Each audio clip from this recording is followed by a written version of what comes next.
Donc ce soir, on est en atelier participatif, donc on avait prévu 2 tables, mais comme je disais tout à l'heure, on va peut-être vous rassembler, puisque comme vous n'êtes pas nombreux, ce sera plus sympathique de participer ensemble que de faire de petits groupes. Voilà. Donc aujourd'hui, l'objectif de cet atelier, donc on s'inscrit dans la concertation préalable sur le projet qui est organisé donc, depuis le 1er juillet et jusqu'au 24 septembre.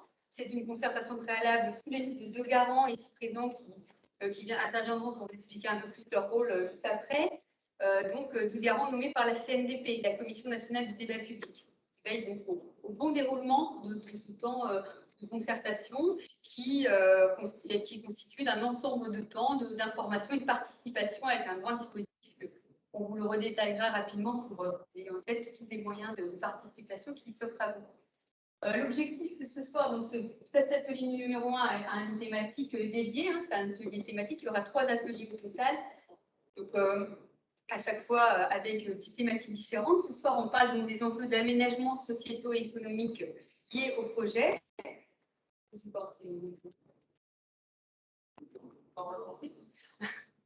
Ou alors c'est l'ordinateur qui ne s'affiche plus, c'est clair. Ça, c'est le problème des conférences aussi. Donc, l'objectif ce soir, c'est de vous présenter, rappeler les points clés du projet. Je ne sais pas si vous étiez à la réunion publique. Il y a eu une première réunion publique de lancement l'année dernière. Pour ceux qui y étaient, ça va faire un peu de redite. Pour ceux qui n'y étaient pas, je crois que n'y étaient pas, ça va vous montrer un peu quand même les éléments clés à savoir sur le projet. L'objectif aussi, c'est de répondre à vos questions ce soir et de travailler ensemble sur ces thématiques pour recueillir vos contributions, vos avis sur ce sujet. Et puis, bien sûr, l'idée, c'est aussi d'approfondir donc les thématiques. On a aujourd'hui en plus la chance d'avoir 2 intervenants qui sont venus un peu vous présenter des 2 aspects un peu plus précis sur le projet et son implication avec voilà, les 2 acteurs du territoire, avec le SMITED 79 et Pratel. On va y revenir. Alors, ça va se dérouler comment ce soir? Je vais assez rapidement laisser la parole, ne vous inquiétez pas, je ne vais pas tout monopoliser. Les garants qui sont présents ici vont vous présenter donc qui ils sont, leur rôle et quel est le but de cette concertation préalable. Ensuite, on va rentrer donc dans la première partie d'introduction, de présentation du projet avec les points clés. Et là, vous aurez un petit temps après de questions-réponses si vous souhaitez pour voilà, éclaircir des points qui ne seraient pas clairs. C'est quand même un projet technique, vous aurez l'occasion de poser vos questions à ce moment-là. Et ensuite, on va donc organiser en 2 temps cet atelier. Un premier temps sur les enjeux de dynamique locale, où là, on va parler donc des liens de l'usine avec dans l'économie circulaire, sa place dans l'économie circulaire à travers notamment sa gestion de certains déchets et avec le rôle du SMITED, des partenariats avec le SMITED qui est présent. Et on va parler aussi du transport, parce qu'il y a un gros enjeu de transport autour de la cimenterie, évidemment, et avec le partenaire Pratel, ce sera voilà, l'occasion d'aborder ce sujet. Et on fera ensuite, une fois qu'il y a eu ces présentations, un temps sur table avec de discussions libres, d'interventions libres. Vous pourrez donner votre avis, donner des idées, donner vos contributions. Voilà, on a prévu des petits supports et on est là pour animer, moi-même et ma collègue Laurie qui est derrière, on est là pour animer ces temps avec vous. Et ensuite, on passera donc à un deuxième temps un peu plus pratique, si je puis dire, puisqu'on détaillera un peu le chantier, comment ça va se passer au niveau du chantier aujourd'hui, qu'est-ce qui est prévu, et vous pourrez également après réagir sur cette présentation et voilà, vous dire un peu vos sensibilités, vos craintes, vos attentes par rapport à ce temps spécifique. Donc voilà pour le programme de ce soir. L'objectif, ensuite, je passe tout de suite, j'ai d'abord les intervenants. Je vais quand même vous faire un vrai tour de table. Donc nous avons aujourd'hui avec nous Bruno Manivet, qui est directeur de la cimenterie d'Ervaux, certains connaissent. À ses côtés, Bernard Billy, qui est responsable de performance de la cimenterie d'Ervaux. Nous avons nos 2 intervenants, Alain Giraud, qui est directeur général des services SMITED 79, le syndicat des déchets. Et puis, monsieur Philippe Lapart, qui est directeur région de Pratel de transport. Et je laisse la parole à Claude Renou et Emmanuel Crépeau, les 2 garants de cette concertation, qui vont donc présenter un peu le déroulement de cette concertation. Normalement, oui, ça marche. C'est flèche. Mais je suis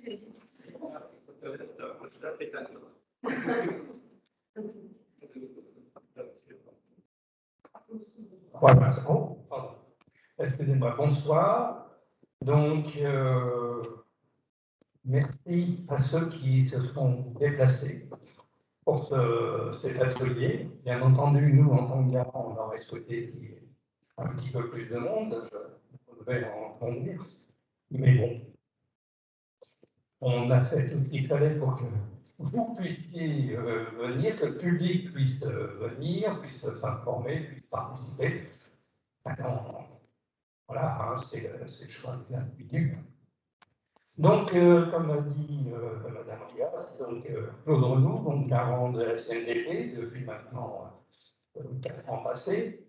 Antérieurement, j'ai eu beaucoup de choses, beaucoup de vie active, bien entendu professionnelle, et aussi comme commissaire enquêteur pendant plus de 20 ans.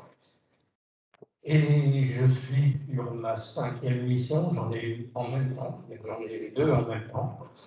Donc j'ai un peu d'expérience dans le domaine de la concertation préalable.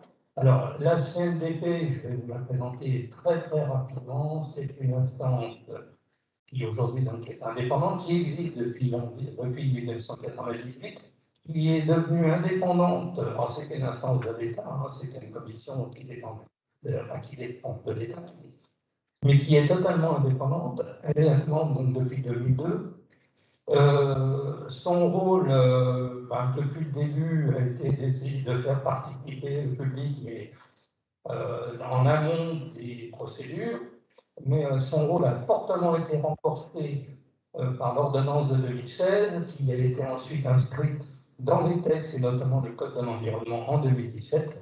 Et aujourd'hui, elle a un rôle primordial dans tous les gros projets qui peuvent intéresser le public. Avant, l'enquête publique, parce que l'enquête publique existe depuis des décennies, mais elle intervient quand le dossier est visité. Et là, donc, alors, comme toujours, je prends 2 exemples. C'est suite, notamment Notre-Dame-des-Landes, mais aussi du Sivens, où il y avait eu un mort, et c'est là que les politiques, notamment les législateurs, ont décidé de mettre dans les textes et dans la loi le fait que des projets d'importance soient soumis, pas soumis, mais disons, permettent à la consultation du public en amont. C'est-à-dire que là, on est dans une phase qui est en amont, le dossier, bien entendu, le maître d'ouvrage l'a organisé, mais suite à la concertation, il y aura un bilan qui sera établi et où il y aura donc des choses qui seront remises au maître d'ouvrage qui ensuite prendra les décisions qui lui sembleront les meilleures. Je ne vais pas aller plus loin, je passe la parole à mon collègue. Bonsoir, donc Emmanuel Crépeau, donc effectivement garante à la Commission nationale du débat public. Par ailleurs, je travaille dans un parc naturel régional, donc Claude est à la retraite, moi je suis salarié. Quand je suis sur l'émission du CNDP, évidemment, je suis très en temps personnel.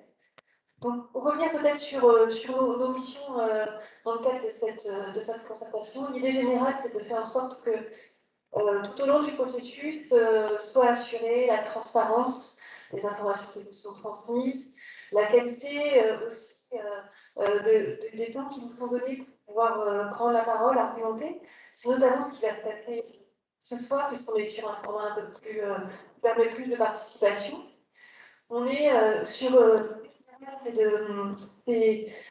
de vous permettre à toute personne d'avoir accès à l'information, connaître le projet, mais aussi pouvoir poser toutes les questions qu'il a posées, que chaque question posée ait une réponse. Donc là, on est là pour s'assurer qu'il y a effectivement des réponses qui sont données, et que chacun puisse aussi contribuer, apporter des éléments complémentaires qui puissent venir enrichir le projet au bénéfice du territoire. Donc merci à vous de vous êtes déplacés ce soir. C'est vrai que depuis 15 jours, avec M. Manivelle et M. Ligny, on est sur le marché d'Herbeau. Ça fait 2 samedis qu'on passe sur le marché. Et c'est aussi un moment où voilà, les gens ne savent pas forcément qu'il y a une concertation. Donc c'est un moment aussi plus facile pour pouvoir en parler à des plus larges personnes. On a eu une centaine de personnes jusqu'à présent sur les marchés. Donc là, on sait bien que se déplacer un soir sur un atelier, c'est plus compliqué.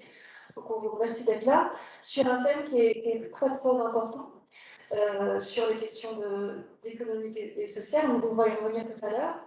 Sachez que tout au long de la concertation, donc jusqu'à sa fin, Claude et moi, on est aussi à votre disposition.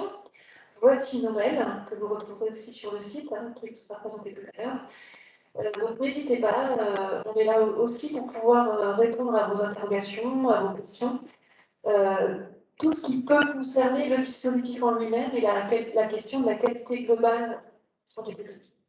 Alors à cet effet, vous avez une petite fiche qui nous a été donnée tout à l'heure, puisque ce qu'on va produire en fait en fin de concertation, c'est un bilan qui va reprendre toutes les contributions, toutes les questions, et qui va aussi venir évaluer le dispositif de concertation. Donc c'est aussi à ça que vous pouvez contribuer en remplissant le bilan et en le laissant ici tout à l'heure. Je vous remercie.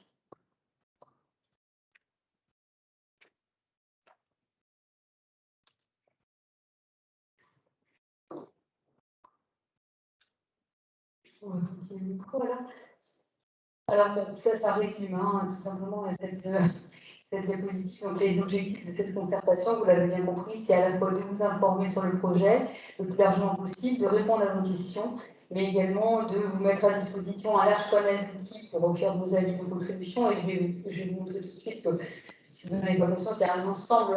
Vous allez retrouver des petits documents d'ailleurs à l'entrée, vous avez pu vous servir. C'était partie de ces dispositifs et il y en a d'autres.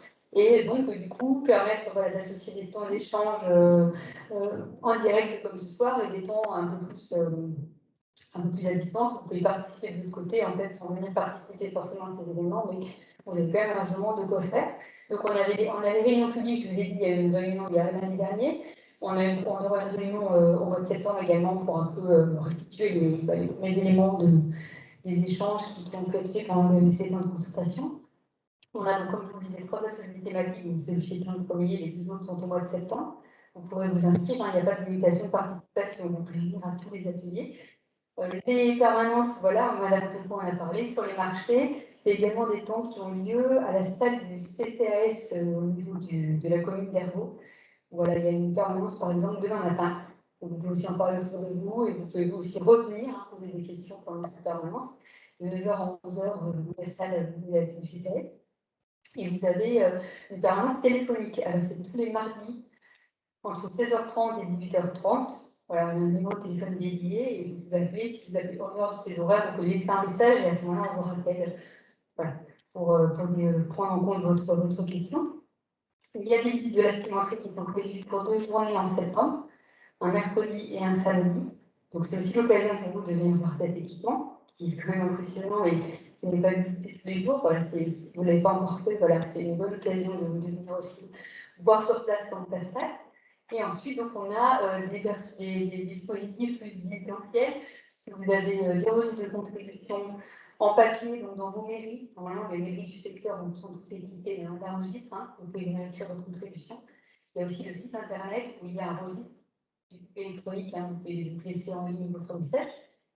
Pour le courrier, c'est pareil, vous pouvez envoyer un mail à travers le site internet ou à cette adresse directement qui s'affiche.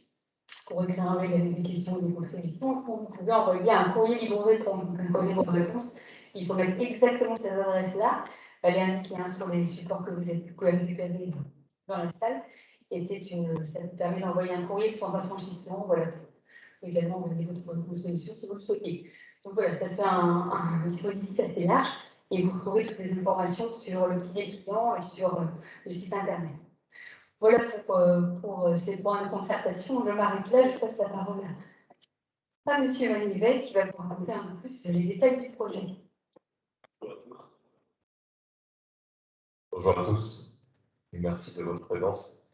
Donc, on va commencer par vous présenter rapidement le projet et la genèse du projet. Donc, dans un premier temps, Dervaux fait partie de Simon Kelsia, qui est donc lui-même un groupe qui appartient à Heidelberg Cement, qui est un des producteurs principaux de matériaux de construction au niveau mondial. Un premier constructeur, premier producteur de béton, premier producteur de ciment et deuxième producteur de ciment. Donc le projet en lui-même répond à la feuille de route du groupe qui a pour volonté de diminuer l'empreinte carbone sur ces matériaux et notamment vise à la neutralité carbone sur le produit béton sur son cycle de vie en 2050. Concrètement, ça se traduit par quoi? Ça se traduit par 400 millions d'euros d'investissement à l'échelle française, dont 300 millions d'euros pour l'usine d'Hervaux, afin que l'usine d'Hervaux devienne une des usines phares qui portent les valeurs du groupe. Donc en termes de décarbonation, donc réduction de l'empreinte carbone, d'économie circulaire ou d'intégration locale. Donc si on regarde dans le détail quels sont donc les enjeux et à quels besoins répond donc, justement le projet, on se rend compte déjà que dernièrement, l'industrie cimentière est en face de nouveaux besoins. Le premier, c'est la réduction de l'empreinte environnementale en engageant justement la réduction de l'empreinte carbone, donc la décarbonation. Notre activité génère du CO2 pour deux raisons. La première, elle est chimique. Donc c'est la décarbonatation du calcaire, puisqu'on doit créer de la chaux pour pouvoir faire du ciment. Et la deuxième, c'est la consommation d'énergie, pour pouvoir justement réaliser le calcaire qui est notre produit cellulaire. Donc, pour diminuer cette empreinte, il y a deux solutions principales qui sont étudiées. La première, c'est de substituer les combustibles fossiles avec des combustibles alternatifs, qui contiennent notamment de la biomasse. Et la deuxième, c'est d'utiliser des ajouts dans le ciment plutôt que le clinker pour notre production, de façon justement à diminuer cette empreinte. Et vous allez le voir, donc notre projet s'inscrit totalement dans ces deux axes de développement. Le deuxième besoin, c'est le maintien de la compétitivité de l'industrie cimentière. Traditionnellement, l'industrie cimentière, c'est une industrie intégrée, donc qui avec de la carrière jusqu'aux expéditions du ciment. Et on se rend compte que dernièrement, on a de nouveaux acteurs donc, qui n'ont pas tout le processus tel qu'on peut l'avoir nous à Hervaux, mais qui ont juste le broyage des produits semi-finis, donc ils sont vraiment à la fin du process. C'est des centres de broyage et ils produisent donc du ciment en utilisant du clinker qui lui est produit en dehors de l'Union européenne. Donc ce n'est pas la volonté de notre groupe, ce n'est pas la volonté du site d'Hervaux. La volonté du site d'Hervaux est vraiment d'avoir un process totalement intégré pour maîtriser à la fois la qualité et à la fois développer une forte valeur ajoutée sur le territoire et développer notamment une économie circulaire dans le rajustement. Donc dans ce cadre-là, le projet s'inscrit, vous allez le voir. Le projet donc, reprend une modernisation qui va depuis le concassage à sortie de la carrière jusqu'à la production du ciment. Le troisième point, c'est une réponse aux besoins du marché. Le marché cimentier est une tradition française, puisque le ciment a été inventé par M. Guittard en 1817, un Français.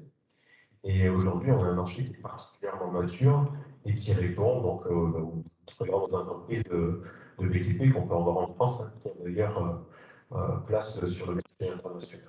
Aujourd'hui, on a un marché français qui est un marché mature, qui est le deuxième marché européen, qui représente environ 18 millions de tonnes annuelles.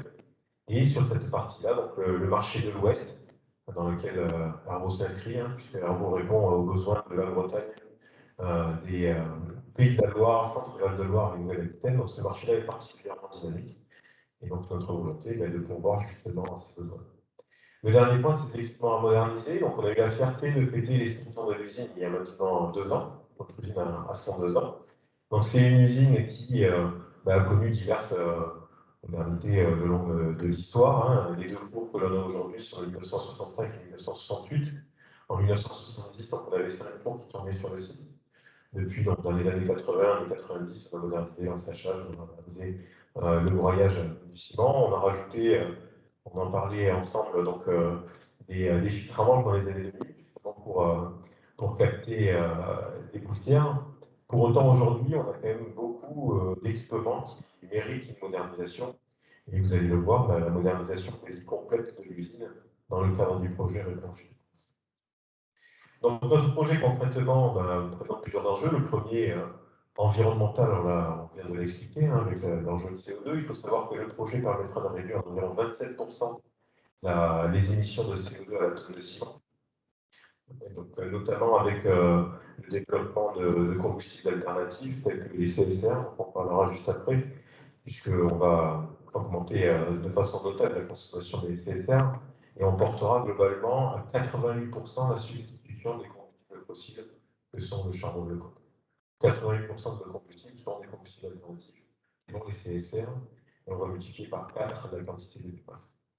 Le deuxième enjeu, il est réglementaire. Quand on parle de réglementaire, on est aussi sur une logique environnementale, puisqu'on parle d'émissions de gaz, et notamment les NOx. Donc les NOx, vous les connaissez. Dans vos voitures, pour diminuer le NOx, ils vont ajouter de l'aluminium. Donc c'est la même logique en cimenterie. Et donc le nouveau process permettra justement d'avoir un traitement particulièrement efficace des NOx avec un ajout de NH3. Dans la même logique, vous avez un gaz qui s'appelle le SO2.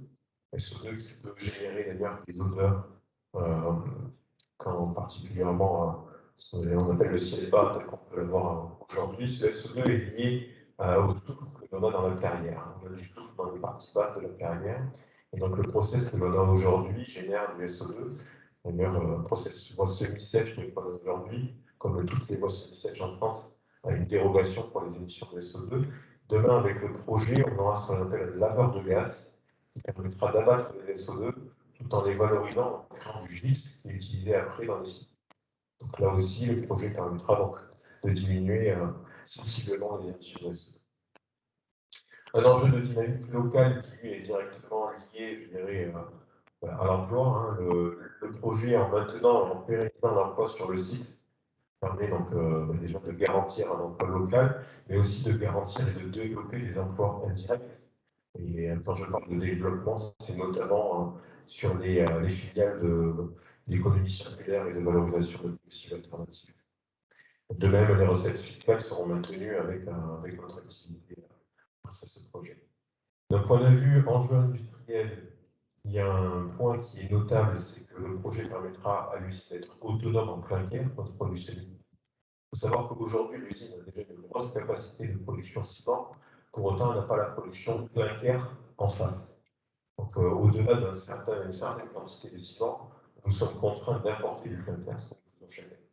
Demain, avec le projet, donc, on sera autonome en clinker. Les capacités maximales de production seront de 1,25 millions de tonnes de clinker et 1,65 millions de tonnes de ciment. Je parle encore une fois de production maximale, puisque bien évidemment, notre production pour aujourd'hui s'adaptera au marché. Pour vous donner aujourd'hui une idée, les capacités de production de ciment sont déjà d'environ 1,4 million de tonnes et on produit 830 tonnes qui correspondent aux tonnes. Le dernier point, c'est les enjeux humains. Donc, déjà pour le personnel, pour nous, à Ergo, à l'usine d'Ergo, ça permettra de développer les compétences de chacun sur des technologies qui sont des technologies de pointe. Et dans la même logique, ça permettra aussi de développer l'attractivité du site. Du fait de cette usine qui sera une référence. Si on regarde concrètement le projet, donc l'emprise du projet, vous pouvez voir que la surface totale est de 44 hectares. L'usine aujourd'hui est sur 21,6 hectares. Et donc, il y a une partie complémentaire qui est la partie que vous voyez au sud, qui sera donc la partie sur laquelle sera réalisé le projet. Et en complément, vous voyez aussi la base du chantier que vous avez en jaune, sur laquelle donc, s'installeront au final les entreprises qui travailleront sur le projet. Donc, pourquoi un développement? La raison est simple, c'est que l'on continuera à produire pendant qu'on construira la nouvelle usine. Le but de notre projet, c'est qu'il soit totalement transparent pour nos clients. Et donc, dans cette logique-là, l'usine d'Ergo et les fours 4 et 5 continueront à produire du clinker et on continuera à produire du ciment pendant que le four 6. Si on regarde les principes du projet, avant que Bernard vous explique en détail en quoi il consiste de façon opérationnelle, on peut distinguer trois piliers. Le premier, c'est de moderniser nos lignes de cuisson. Aujourd'hui, on a des lignes de cuisson, comme on le disait, qui sont en 1965 et 1968, qui sont donc deux lignes à voie semi-sèche. On les remplacerait par une seule ligne de production clinker à voie sèche avec précatisateur, ce qui correspond à la meilleure technique disponible et qui permet notamment de développer l'utilisation de combustibles alternatifs.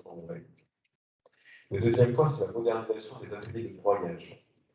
Le but de cette opération est de gagner en flexibilité pour la production de ciment et de répondre aux besoins du marché, qui sont des besoins qui évoluent. Et le dernier point, on en a parlé, donc c'est le traitement des rejets atmosphériques avec les meilleures techniques développées. disponible encore une fois pour pouvoir capter, abaisser les émissions de SO2 et puis capter donc, les NOx et les SO2, ainsi que les poussières. Donc le global du projet représente un total d'environ 285 millions d'euros et le calendrier prévisionnel est mis en service en 2025 pour une raison qui est stable, c'est que la logique de préparation d'instruction administrative, obtention des permis, réalisation des travaux et mise en service nous amène à un calendrier. Voilà, je laisse maintenant la parole à Bernard qui va vous expliquer les détails du code. Bonjour à tous. Donc en amont de l'usine, il y a la carrière. L'exploitation de la carrière qui ne fait pas partie du projet restera identique à celle d'aujourd'hui. C'est le même type d'exploitation, le même principe. Donc la première phase de l'usine commence par le concassage, c'est-à-dire que les blocs qui arrivent de la carrière qui peuvent faire à peine 1 mètre cube sont réduits à une dimension de 8 cm maximum avant d'être stockés dans ce que l'on appelle un hall de pré-homogénéisation qui se trouvera sous le stockage du cru, là sur la diapo. Pour faire de la matière crue, donc on aura cette matière concassée qui viendra de la carrière du fief d'argent. On y ajoute de l'argile qui vient des carrières de Viennet et de Planton, pour l'instant, et bientôt d'Amayou. On y ajoute une part de sable que l'on achète à l'extérieur, qui sont soit des produits naturels, soit des déchets siliceux. Il y a aussi, on y ajoute aussi de l'oxyde de fer, qui sont des déchets que l'on achète de l'industrie métallurgique. Et il y a enfin de l'alumine. L'alumine, aussi, ça peut être un produit naturel type bauxite ou alors des déchets d'industrie d'aluminium. Donc, on fait avec ces différents produits, on fait ce que l'on appelle un cru à l'intérieur du broyage du cru, donc là où c'est écrit. Hein. Donc, on réduit ces blocs de 80 mm à de la farine qui est équivalente à de la farine alimentaire, hein, c'est-à-dire c'est très fin. Et on le stocke après dans le silo qui est sur la droite du broyage cru, qui est ce que l'on appelle un silo d'homogénéisation.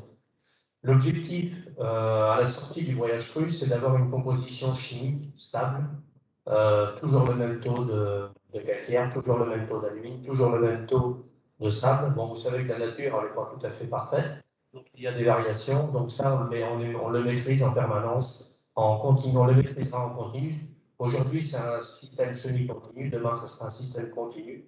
C'est-à-dire que si on n'a pas assez d'alumine dans la matière qui rentre dans le broyeur à cru, on agira sur le doseur de l'alumine pour en rajouter ou en enlever si, en fonction d'analyse. Et ça se fera en continu. Donc, une fois que la farine est dans le silo, elle est normalement à la composition chimique souhaitée, on l'envoie dans la tour qui est verticale, bon, qui là est bardée et qui ne le sera pas demain. Donc, cette tour, demain, elle sera d'une hauteur d'à peu près 130 mètres, et à côté de la tour, il y aura une cheminée de 135 mètres pour que ce soit légèrement au-dessus de la tour. Alors, dans cette tour, qu'est-ce qui se passe? Eh bien, ça sert de préchauffeur de la matière. Vous avez de la matière qui sort du broyeur à cru et qui sort du silo, bon, à 80-100 degrés, parce qu'on l'a séché. On envoie la matière donc en haut de la tour, et la matière descend la tour par un système de cyclone. Il y aura 5 étages de cyclone. Donc, plus la matière descendra, plus elle se réchauffera, sachant que les gaz, eux, remontent de la tour, et donc eux, plus ils remontent, plus ils se refroidissent. C'est un système qu'on appelle de contre-courant. Globalement, on a la matière qui descend, on a les gaz qui remontent, et donc l'un se réchauffe, donc c'est la matière, et l'autre se refroidit, ce sont les gaz. Donc les gaz à la sortie de la tour seront aux environs de 350-400 degrés, et ces gaz-là, ils iront dans le broyeur à cru pour sécher la matière première qui n'est pas sèche.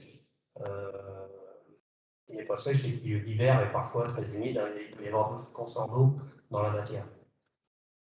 Donc une fois que la matière est arrivée en bas de la tour, elle est aux environs de 900 000 degrés, 900 et 1000 degrés, hein, c'est pas 900 000, 900 000 degrés. Donc elle tombe dans le four, et le four, donc c'est un gros tube légèrement incliné qui tourne, et donc sous l'effet de la rotation, la matière s'avance petit à petit et va vers l'extrémité droite du four, où on a une flamme à 2000 degrés. La matière, elle, est portée à 1450 degrés. Et donc dans le four, il se passe le phénomène de calcarisation, c'est-à-dire que le calcaire qui est devenu de la chaux sous l'effet de la température, la chaux se combine avec l'alumine, la silice et le fer, et donne une roche artificielle qui s'appelle le calcaire. Donc le calcaire, quand il sort du four, il est donc à 1450 degrés, il tombe dans un refroidisseur pour faire un phénomène de trempe. Le refroidisseur, c'est quoi? C'est une grille, on fait tomber le calcaire sur une grille, et sous la grille, on pousse de l'air froid pour le refroidir.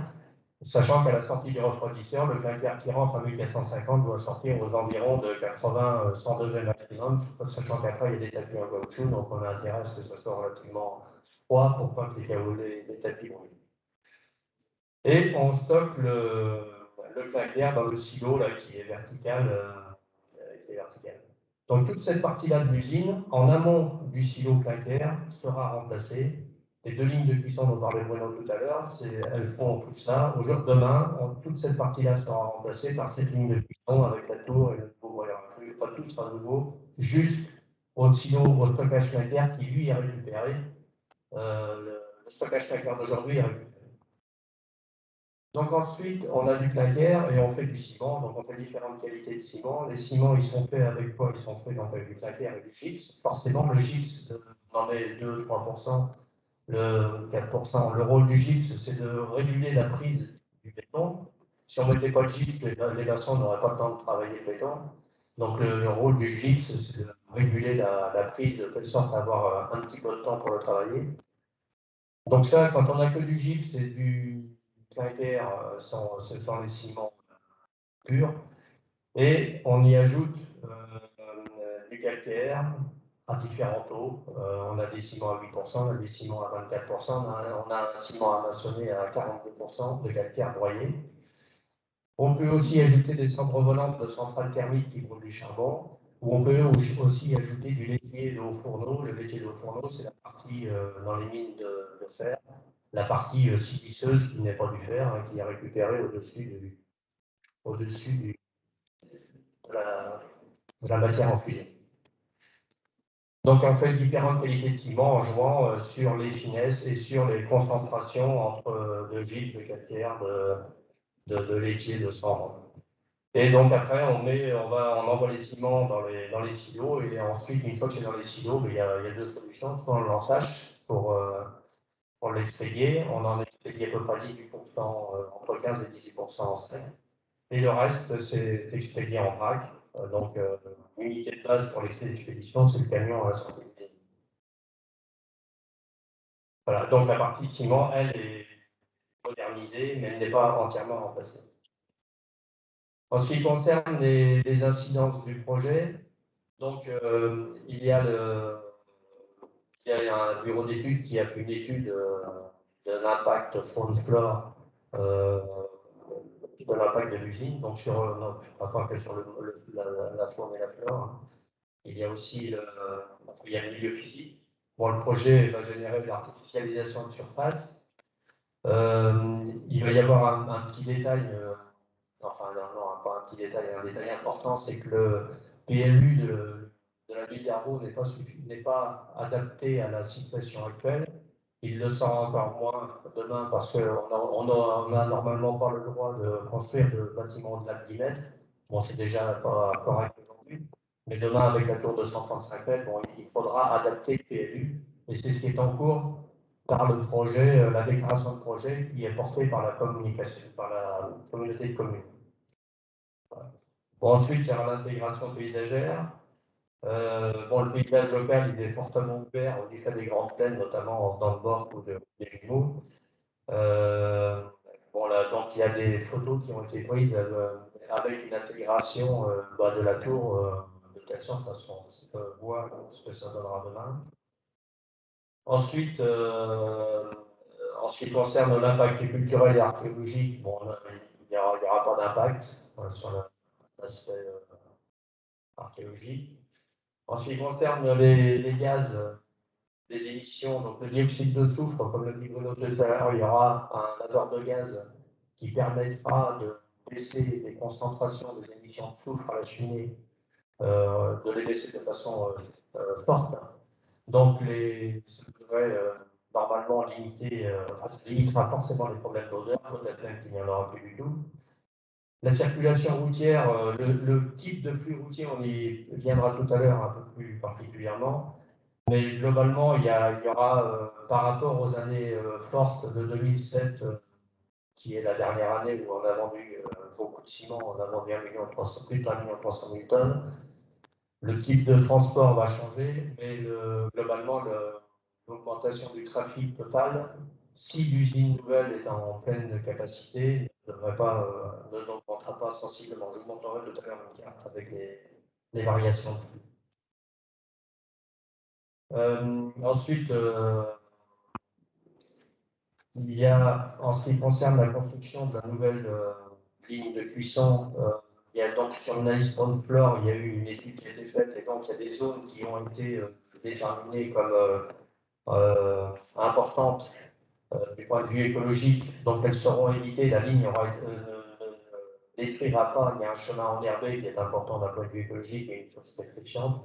Donc ces points-là qui sont importants ne seront pas touchés par la ligne de cuisson. On l'a mise à côté de telle sorte à ne pas la toucher. Là, en ce qui concerne la pollution lumineuse, bon, évidemment, il y aura des lumières. Le seul but de l'éclairage, c'est pour la sécurité du personnel. En ce qui concerne le bruit, bon, il y a une étude de bruit qui a été faite et l'objectif, c'est de respecter la réglementation en ce qui concerne les émissions sonores. Les machines qui seront bruyantes seront insonorisées si nécessaire. En amont du projet, elles seront insonorisées. Il y aura des mesures. Après, une fois que l'usine tournera, il y aura des mesures qui seront faites. Et s'il y a des problèmes, on adaptera. Mais normalement, la simulation a été faite et ça devrait être, on espère que ça sera bon du premier coup. Les odeurs, j'en ai parlé. L'eau, en ce qui concerne la consommation d'eau industrielle, ça devrait être globalement divisé par 2. Puis pendant la phase chantier, on y viendra tout à l'heure.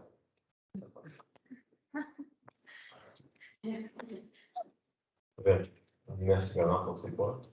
Donc, temps d'échange et de questions, c'est ça? Et alors rapidement, bon, vous voyez, c'est complexe, hein, c'est un projet, voilà, pour les personnes qui n'étaient pas là à la public, ça permet quand même de bien reposer les choses. Les intervenants font preuve de beaucoup de pédagogie et prennent le temps de l'explication. Ça peut paraître un peu long, mais c'est vrai que ce serait quand même difficile de comprendre en plus court et en plus concis. Donc voilà, on prend le temps de poser les choses. Est-ce que vous avez des questions sur ce premier point? Voilà, voilà, c'est beaucoup d'informations d'un coup, là, on comprend bien, mais je pense que c'est un préalable indispensable. Est-ce que vous avez des questions de compréhension, d'interrogation que ça peut générer? Voilà. N'hésitez pas, vous prendre le temps de répondre à une ou deux questions. Et si vous n'en avez pas, de toute façon, on continue l'atelier et il y aura d'autres temps, d'autres façons qui vous permettront de les poser. Donc, voilà, ça ne vient pas tout. Monsieur Renaud. Oui, alors, je précise bien que nous n'avons pas d'amis à mettre sur le projet, que nous laisse sa vie. Dire, monsieur Medivet, ils sont là pour le porter, le présenter, etc. Mais juste une petite question par rapport à l'explication que vous avez donnée, monsieur Louis. De mémoire, donc vous avez parlé à la cyclone, vous connaissez, ça connaît, donc ça peut bien connaître le système de fonctionnement, comment dire, en haut, donc elles sont 5 étages de cyclone, les gaz qui remontent, qui ensuite sont évacués pour aller assécher, résumer, c'est ça, parce que la cheminée, elle évacue quoi, la cheminée? Bon, c'est une bonne question. Il est important de voir quand même la fonction de chaque élément. Donc, comme vous le dites, la tour artisanale est fondée sur un échange de température avec l'extraterre. c'est de préchauffer la matière, c'est pour ça qu'on appelle ça un préchauffeur. Les gaz, donc, une fois qu'ils ont fait leur œuvre, donc ils ont préchauffé la matière, sortent justement de la tour, vont dans le broyeur accru, puisque c'est des gaz qui ont perdu de l'énergie, mais qui pour autant ont encore 350 degrés, comme le disait Bernard, donc ça va de sécher la matière qui arrive dans le broyeur accru.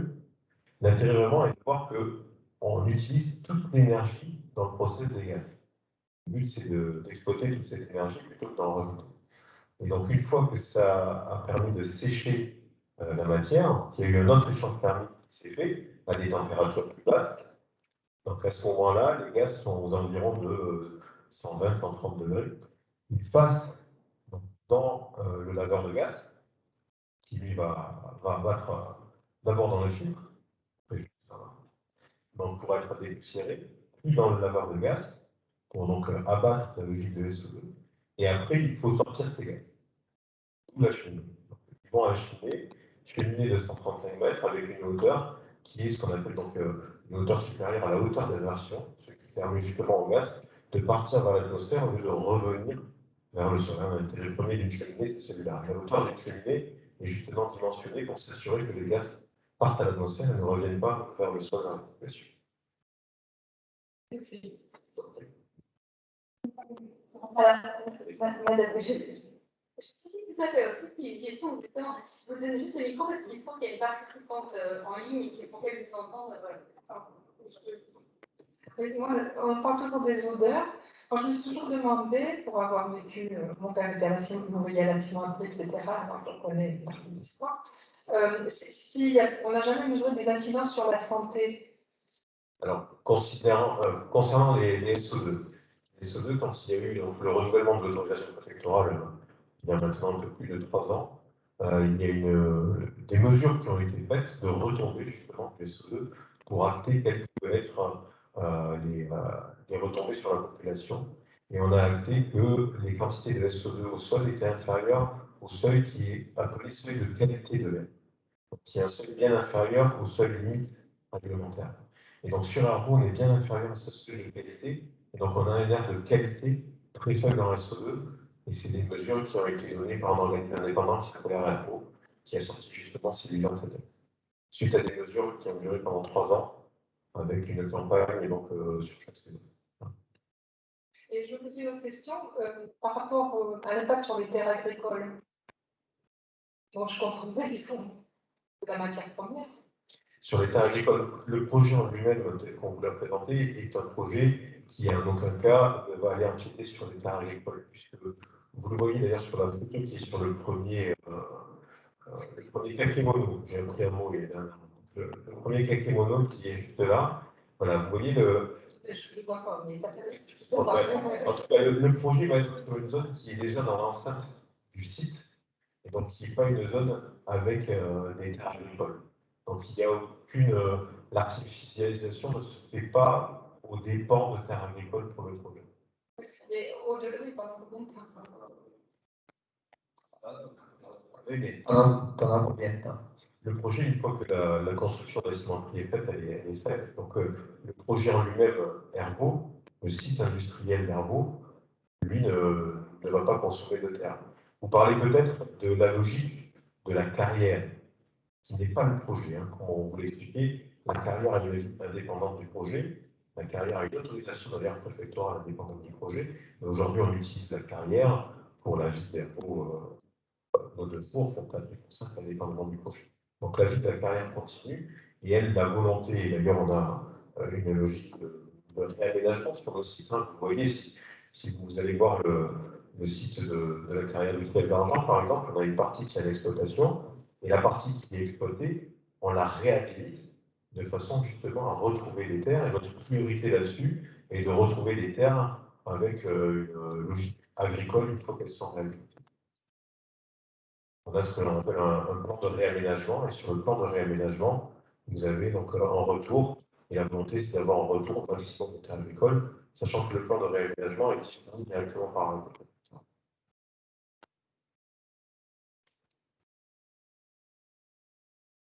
Est-ce que vous avez d'autres questions sur votre complément?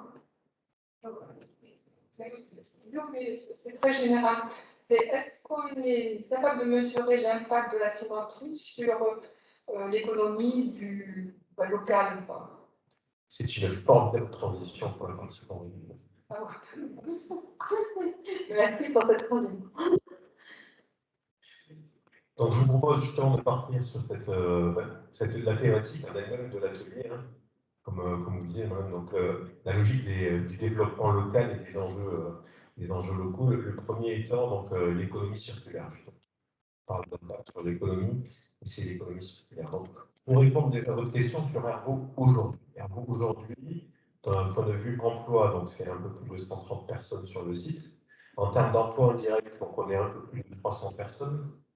Sur des métiers qui peuvent être le métier du transport, le métier de l'énergie, le métier de la maintenance, mécanique, maintenance électrique. Et si on devait donner un chiffre, on génère environ 600 000 heures de travail sur le territoire aujourd'hui. Demain, donc voilà, si on doit schématiser globalement les trois cycles de l'économie circulaire qui gravitent autour d'une cimenterie, vous les avez là.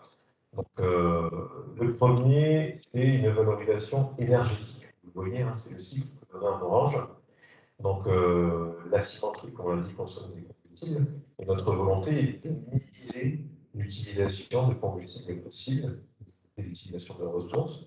Et donc, maximiser une valorisation de déchets, qui peuvent être des déchets industriels, qui peuvent être des déchets également de localité, on parlera après avec le SUTED notamment. Et donc c'est une valorisation de déchets, mais des déchets qui ont un pouvoir calorifique, des déchets qui peuvent générer une énergie. Et vous le voyez là, donc les industries génèrent des déchets, l'industrie ou collectivité génèrent des déchets, donc ils peuvent avoir plusieurs formes. Hein. Donc on parle notamment de CSR, combustible solide de récupération, on verra sur la slide du papier. Ça peut aussi être des logiques de farine animale, par exemple, pour les écarisseurs. Hein, donc, qui les broie, qui après les amène en cimenterie. Ça peut être aussi des logiques de solvant ou de pâteux. Quand vous avez fini un pot de peinture, par exemple, la peinture qui reste dans le pot, il faut savoir que Scori, donc Ergo, va traiter ce pâteux, va y rajouter donc, un solvant de façon à le diluer et avoir une pâte qui est utilisable en injection sur un brûlant de cimenterie et qui présente donc un pouvoir calorifique qui peut être valorisé à la place de charbon. Donc, cette logique-là, aujourd'hui, on l'a déjà sur le site. Environ 50% de notre énergie est utilisée et correspond à des combustibles alternatifs. Et notre volonté demain, c'est de passer à 88%. 88% de substitution avec les 12% restants qui seraient donc du gaz, ce qui nous permettrait de nous affranchir à terme du coke et du charbon. Donc, de diminuer de façon notable l'empreinte CO2, comme je vous disais, 27% à la tonne de ciment. Donc ça, c'est le premier cycle de valorisation que vous avez, valorisation énergétique. Le deuxième cycle, c'est une valorisation qu'on appelle valorisation de matière, VALMAT, dans le jargon de la cimenterie. Cette valorisation matière, donc même logique, des sous-produits ou des déchets d'industrie qui peuvent être valorisés en cimenterie au niveau de la confection du cru. Donc, vous avez expliqué que ce qu'on va cuire pour produire le calcaire, donc notre produit fini, on l'appelle le cru. Et dans ce cru, on va avoir besoin de calcaire. Mais ce qu'il faut vraiment avoir en tête, c'est que quand on parle de calcaire, on va parler, nous, de produits finis, le CaCO3. Donc, contrairement à un carrier qui va vous vendre du calcaire et ce qui prévaut chez lui, c'est le caillou. Nous, ce qui prévaut chez nous, c'est la matière finie. Et donc, de la même façon qu'on va devoir utiliser du calcaire, on va devoir utiliser la silice, la CO2, de l'alumine, AlO3, et du fer, FeDO3. Et donc, tous les sous-produits d'industrie qui répondent justement à ces critères chimiques et qui peuvent être valorisés en cimenterie vont être utilisés à la place donc, de minerais qu'on va extraire au niveau des carrières. Pour vous donner un chiffre, ça représente un peu plus de 30 000 tonnes chaque année qui sont valorisées aujourd'hui. Donc, notre souhait demain est justement de développer notablement ces filières-là. Et la dernière, et Philippe, là-dessus, je peux peut-être en parler un petit peu, donc c'est la logique aval de valorisation des déchets béton, donc les déchets issus de la construction, qui peuvent être valorisés aujourd'hui dans la logique de BTP et qui pourraient être valorisés à fortiori demain si on veut.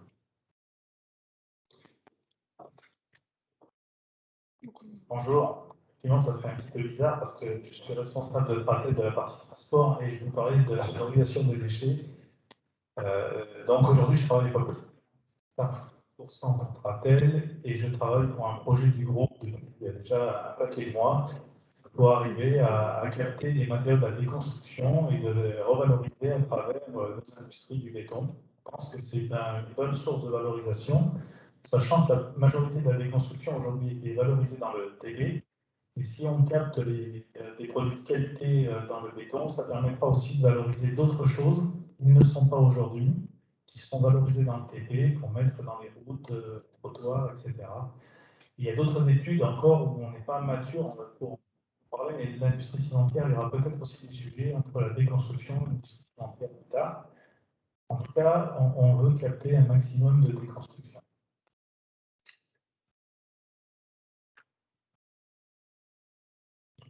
Merci Philippe. Donc, si on va un peu plus en détail sur les combustibles alternatifs, donc vous avez la slide qui est là. Donc déjà, quels sont les types de combustibles alternatifs? Je vais expliquer les logiques de différents combustibles. Quand il y a de la biomasse, tout ce qu'on parle de biomasse, c'est une origine organique, qui peut être animale ou végétale, qui permet justement d'économiser des combustibles fossiles. Donc, M. Dion, le directeur général du SUTEM, nous parlera juste après de la logique de CSR, qui sont globalement des valorisations de déchets non dangereux broyés, de type encombrant de déchetterie, bois, plastique, carton. Comme je vous disais, le but en 2025, c'est 80% à 50% du territoire. Alors, pourquoi on peut utiliser ces déchets chez nous plutôt qu'ailleurs? C'est principalement lié à la température du process, température de la flamme. On a une température de flamme qui est de 2000 degrés, qui est une température très élevée globalement dans les processus industriels. Et à 2000 degrés, toute la combustion, au final, génère que des éléments élémentaires qui peuvent être donc de l'eau, H2O, CO2, du diazote, NOx et SOx. Vous n'avez pas de composés organiques qui sont des composés problématiques justement pour la santé humaine à ces températures-là. À des températures plus faibles, 500 degrés, là, vous produisez ces produits-là, mais pas à 2000 degrés. Chez nous, et c'est résumé en 3 mots à la fin, justement, c'est pas grave, tout est brûlé. Voilà. En clair, ça permet de valoriser. Je vais maintenant laisser la parole à l'HE, au directeur général des services publics, en le remerciant encore une fois pour cette minute. Merci. Je vous remercie de passer la parole. Je remercie les personnes présentes ce soir. Donc, peut-être quelques mots sur le SUTED. Le SUTED, c'est le syndicat départemental de valorisation des déchets du département des Deux-Sèvres. On dessert une population, donc on assure ce qu'on appelle la compétence traitement. En amont, vous avez les comités de communes relais ici, pour faire un sur la collecte, les heures ménagères. Ensuite, faire la ménagère, nous, on les réceptionne dans notre usine de valorisation située à Chandelier, qu'on appelle l'usine de tri mécanique biologique. Et ces ordures ménagères, on va les valoriser à 50% pour en faire un certain nombre de produits, en extraire un certain nombre de produits pour faire des composts, pour récupérer les métaux et produire, c'est l'objet de notre réunion ce soir, un combustible solide de récupération, le CSR. Donc actuellement, on a une collaboration avec l'usine Calcia qui est forte, depuis une dizaine d'années. On a produit ce combustible de récupération. Et ce qui est un peu original, c'est qu'on a un projet de rénovation de notre usine en même temps que pas d'importance, quelque chose à retourner. Beaucoup plus modeste, de 15 millions d'euros. Mais c'est un projet de rénovation complète de notre usine. Et donc, l'objectif de cette future usine hospitalière, c'est de sécuriser bien sûr le fonctionnement de notre installation, d'améliorer les conditions de travail, parce que c'est vrai qu'on a des agents qui travaillent dans des conditions difficiles, on a fait poussière, on a un traitement de l'air insuffisant, c'est à améliorer. On va aussi sécuriser l'usine vis-à-vis du risque incendie, parce que les usines de valorisation, des déchets, il y en a un certain nombre qui brûlent en France et on va mettre en place des équipements d'exploitation très poussés On peut aussi, comme je l'ai dit tout à l'heure, on a une valorisation de 50%, et on veut porter cette valorisation de 50 à 70%. Il n'y a qu'une tonne sur 10 kg d'ordures ménagères qui rentrent à Russie, il n'y en a qu'un tiers qui va ensuite être mis en centre de stockage que le SMIDED a plusieurs installations à une usine de valorisation en Chardonnier. On a un centre de stockage des déchets qui est basé à Coulanges-Parcet. Et on a aussi un centre de transfert qui est dans le département avec, ce qu'on appelle sur le département. Donc notre projet s'inscrit aussi dans la relation et la production de CSR, puisque le dernier point, c'est la pérennisation de filières de production CSR et l'augmentation de nos quantités de CSR. Et bien sûr, l'objectif, c'est de pérenniser notre relation avec l'entreprise Taxa, puisque notre production CSR, qui est actuellement de 5 000 tonnes par an, va être multipliée par 4. Je crois que vous n'avez pas besoin en CSR, mais aussi multipliée par 4. Donc c'est vrai que ce qui est intéressant, c'est qu'on a deux projets qui vont se faire de manière parallèle. Et pour nous, c'est très important. Ce projet de l'usine Taxa est très important parce qu'on va produire un combustible en quantité plus importante, aussi plus fiable en termes de qualité et en termes de suivi de qualité. Et nous, on a un repreneur, notre repreneur historique, Taxa, qui va être en capacité de reprendre notre CSR qui vise la valorisation des ordures ménagères. Donc là, on est vraiment dans l'économie circulaire et pour nous, c'est un point important. Donc ce projet vraiment rentre à point nommé pour le SMIDED par rapport à notre projet de modernisation du site. On est tout à fait important avec ce projet pour nous. Voilà ce que je peux vous dire sur la partie économie circulaire. On transforme des ordures ménagères en CSR à question. Oui, merci M. Giraud. Il y a des questions sur ce qui vient de vous expliquer, sur cet aspect un peu spécifique de l'activité de l'usine et de son lien avec des partenaires du territoire. On avait prévu un temps participatif après la partie de transport. On avait groupé les deux thématiques. Il faut vous aider jusqu'à là. Donc, voilà, est-ce que vous avez des questions déjà, ne serait-ce que pour la compréhension, la bonne. On se rend compte qu'on vous donne beaucoup d'informations ce soir.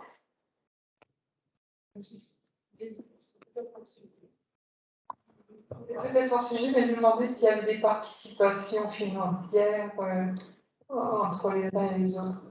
Entre les sociétés et Simon Pelsia? Non, pas de participation financière entre la valorisation des CSR. Oui, mais bon, ça peut pas être compliqué. Mais bon. Oh, non. Et par rapport à Tratel? Oui, Tratel est une filiale du groupe Simon Pelsia. D'accord. Moi, je connais l'histoire initiale. D'accord. Ouais. Mais c'est vrai que.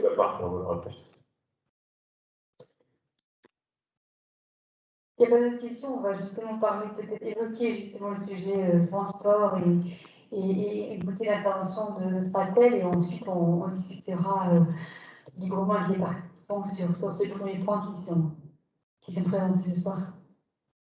Très bien. Donc, juste avant de passer la parole à Tratel, on va faire, donc Bernard va vous faire une rapide introduction sur très synthétique. Nous avons bien compris. Donc, très synthétique introduction sur le transport, l'évolution du transport, l'évolution des flux par rapport au projet Argo 2025. Et après, on passe la parole donc à. Donc, tout, pour l'instant, chez Simon Pelsia, Argo arrive ou part par camion. Donc, ce qui part, évidemment, c'est le ciment, parce que c'est ce qu'on produit et c'est ce qu'on vend. Donc, c'est ce qui est sur la droite, ce sont des flux sortants. Alors, pour les flux sortants, les camions arrivent à vide et repartent à plein. Et dans les flux entrants, donc, il y a tout ce que je vous ai dit tout à l'heure. Hein. Il y a l'approvisionnement en ajout, donc le gîte pétier cendre adjuvant, donc qui viennent de différents endroits de la France. Les cendres sont relativement proches, pour les autres, c'est un petit peu plus éloigné.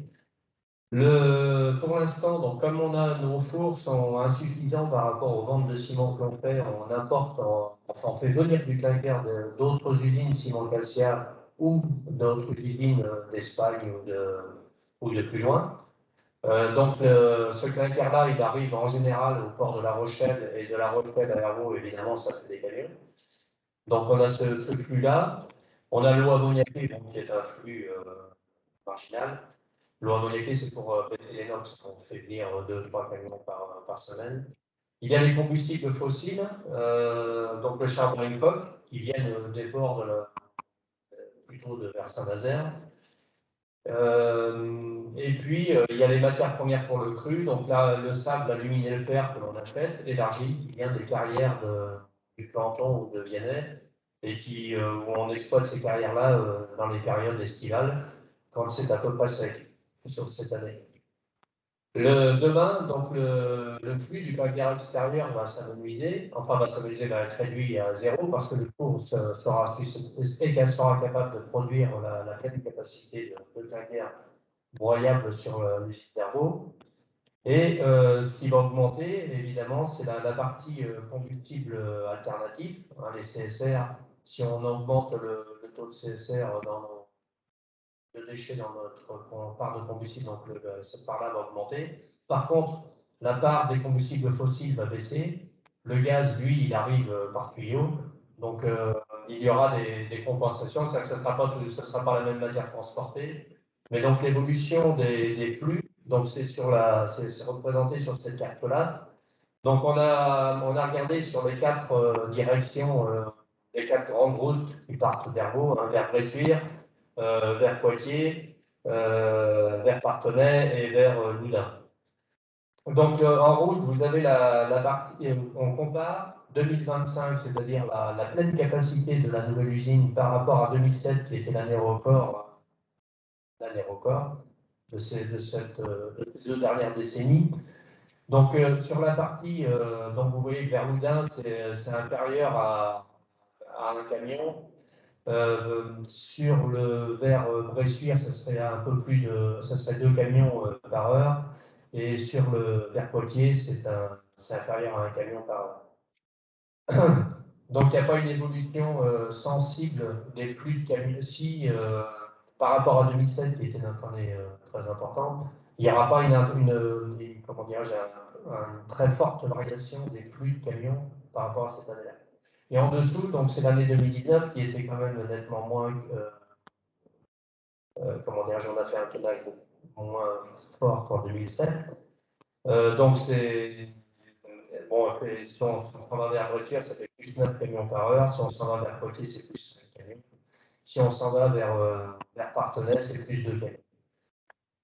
Voilà, donc ça, ce sont les variations de nombre de camions par heure sur les 4 axes qui partent de la ville d'Hervaux. Très bien, donc maintenant, Philippe Lapart va vous expliquer l'activité.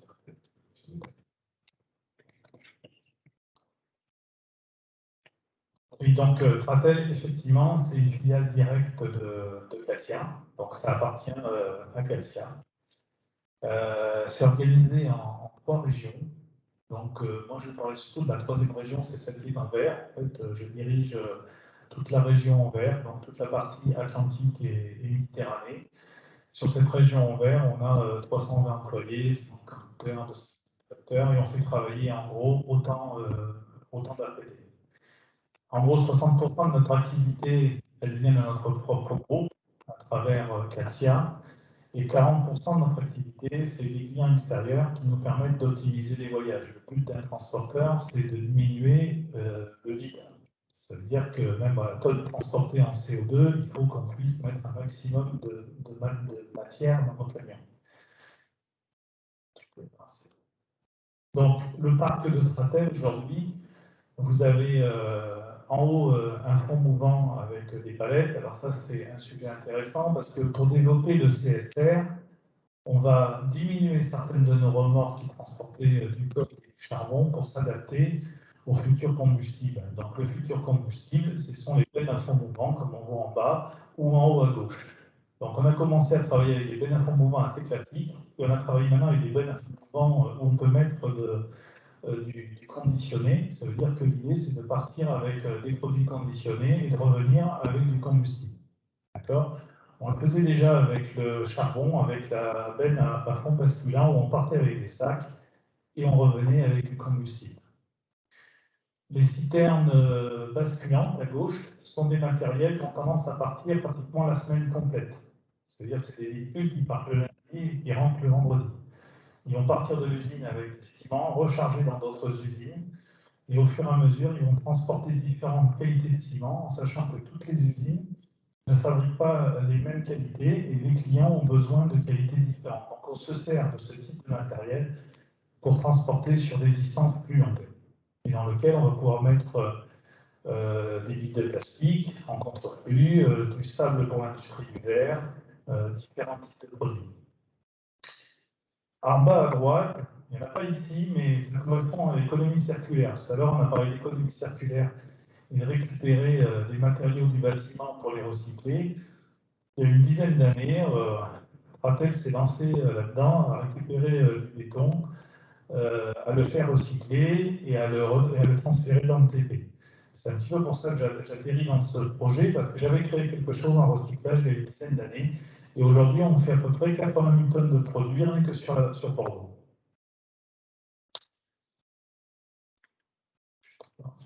Voilà. Pratel, on a une culture très écolo. C'est-à-dire que ça fait des années qu'on travaille la consommation du carburant avec des formateurs, etc. On s'est toujours intéressé à ça.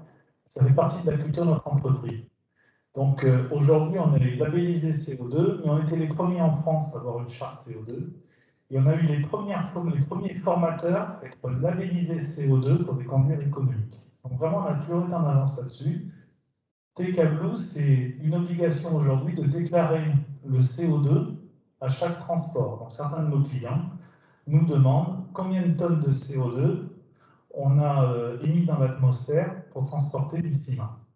Et donc, on relève toutes nos consommations, ça calcule le CO2, on fournit ça à une base de données qui s'appelle TK Blue et qui envoie ça directement à nos clients. On parle de renouvellement matériel, donc on le verra après dans les évolutions de la loi. Aujourd'hui, le parc Pratel est en Euro 6. Alors pour ceux qui ne connaissent pas, les camions, ça va de Euro 1 à Euro 6. Il y a eu des normes environnementales qui sont sorties au fur et à mesure des années. Euro 6, je crois que c'est sorti en 2016. Et Pratel aujourd'hui a que des camions Euro 6. On renouvelle souvent notre flotte, tous les 500 000 km, de façon à avoir un petit peu les camions dernier cru. Là, je vous ai fait, alors c'est un petit peu lourd, mais c'est pour montrer entre 2010 et aujourd'hui toutes les évolutions. Donc, les bilans gaz à effet de serre, au départ, on ne parlait que de CO2. Maintenant, on parle de bilan gaz à effet de serre. C'est ce qu'il faut fournir à nos clients. C'est le fameux TK Blue qu'on fournit à nos clients.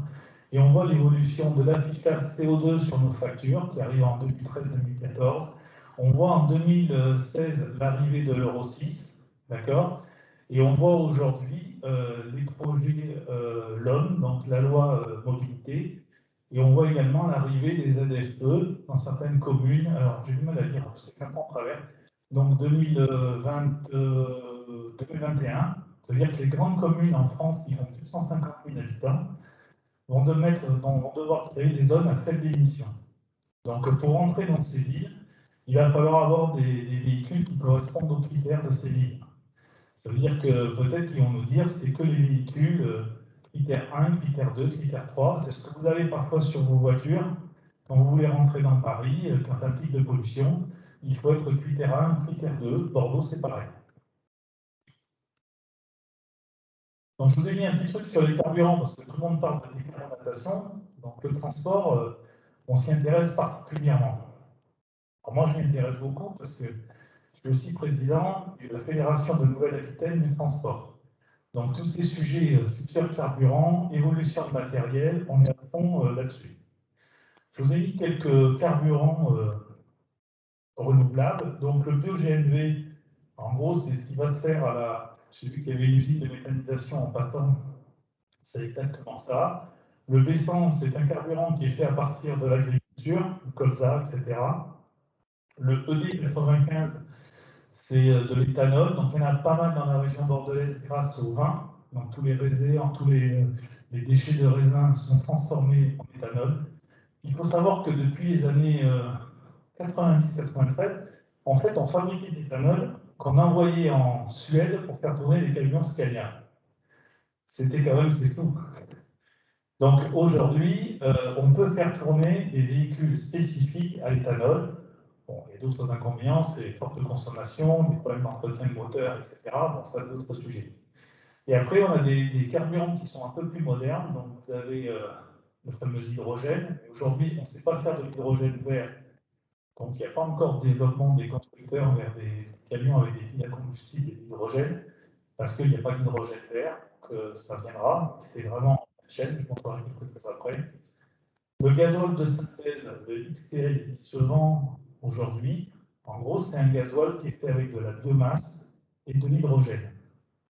On ne peut pas en fournir des grosses quantités, ça coûte environ 20% plus cher, mais c'est un gasoil qui est identique, voire mieux que le gasoil d'aujourd'hui. Alors, il faut savoir qu'il y a, je ne pas tout mis, mais il y a encore des recherches qui sont en dessous. C'est-à-dire que certains grands constructeurs pensent que les moteurs à combustion, pour faire de la longue distance, ils auront encore une certaine durée de vie avec des carburants renouvelables. On peut faire du diesel avec du CO2 et de l'hydrogène, avec des industries qui produisent du CO2 et de l'hydrogène. Mais aujourd'hui, c'est très coûteux et techniquement, ça existe. Je vous ai fait un petit peu un exemple de type de camion.